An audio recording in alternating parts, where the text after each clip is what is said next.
I was once on a client discovery call with a high earning online sex worker. She came to me with a very specific problem, but one that is not uncommon. She was simply spread too thin on social media. I say, fair enough.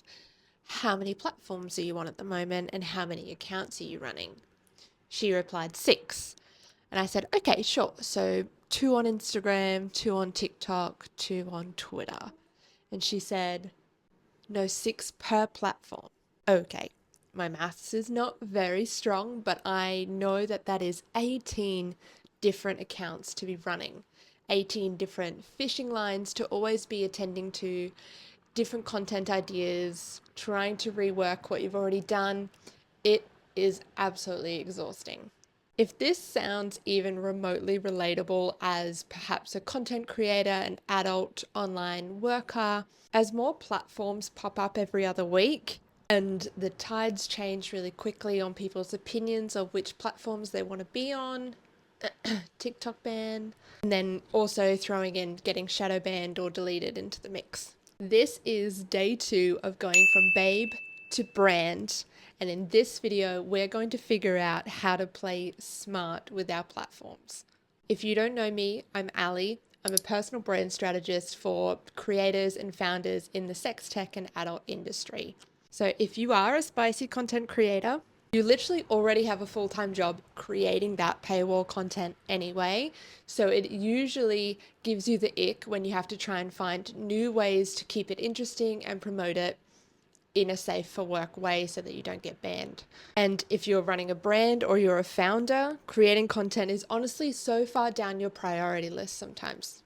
So that's where instead of doing it all on Instagram, TikTok, Threads, YouTube, X, Reddit, Blue Sky, LinkedIn, there's so many. Instead of doing it all, we play to your strengths. Even as a creator, you can still work on thinking like a brand does. What you're going to do is you're going to make a list of all the platforms that you even have your pinky toe dipped into. The ones where you've made an account for, maybe you don't use that often, ones that you scroll for your enjoyment, all the way to the top where you are super active and you're actively selling all the time and you're growing the community there. Believe me, if there was a sexier, more on-brand term I could come up with than buckets, I would use it. But for now, we're just going to put each of those platforms into some buckets. And we're going to call them the A, B, C's. A is for awareness. These are all the different ways that you get eyes on your content. How you get your name or your brand discovered, heard, the name, it's awareness. Platforms might look like this. TikTok, Reels, collaborative posts. As creators, you might do share for shares on your platforms, podcasts, any platforms that have really good reach for you. Then we go into B, which is building trust, building community, anything that's more intimate and gets more of a reaction for you. More of a reaction repeatedly by the same people is a great indication that you're growing a community there. This is things like newsletters, Instagram, your stories, TikToks, podcasts again, YouTube, Substack, LinkedIn. Long form content in general is really great for this. This is where you're starting to get people to buy into you as a brand and emotionally invest in your story. And C is for conversion.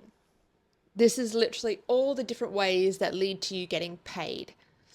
Sales pages, your subscriptions that you run, if you have a Patreon or a Sunroom or an OnlyFans, any products that you sell, if you have a store, link clicks in stories, wish lists thrown, etc. We could be here all day listing the options.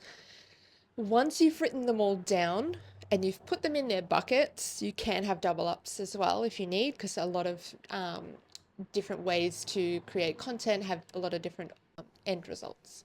When you've written them all down, do you feel exhausted looking at it? Marketing is necessary to be successful in business in this day and age. What I want to help you discover is how to make your content do heavier lifting. which is instead of spreading yourself thin, hiring assistants to help you with every single platform so that you can be everywhere all at once. When I formulate spicy strategies for marketing, I go so in depth on two social media platforms mainly in my first strategy that I build. And I build a content strategy that can cover A, B, and C. Different types of content have different type of results, but it usually all lives on those two platforms because I want them to be heavy hitters. And the best thing about this challenge is that after tomorrow's chat about your seduction and how to sell seductively helps you understand how you sell or market yourself most magnetically. Knowing which platforms you suit best might be really handy, and it might come to you a lot easier once you kind of go through that lesson. Because I want you to feel comfortable on your platform so that your content shines, but I don't want that comfort zone to stay too cozy forever. And using your seductive energy in a way that comes most naturally to you, you might feel like you've been on the wrong platforms this whole time. When you've written these all down, I would love to have a screenshot or a DM, or if you just need to process some things, my DMs are always open. I would love to see the results that you got today, what kind of platforms you're looking to hone in on and really strengthen your strategy. Hey, I'll see you in the next episode for part 3 of the Babe to Brand Challenge. Please go follow me on Instagram. I'm super active over there.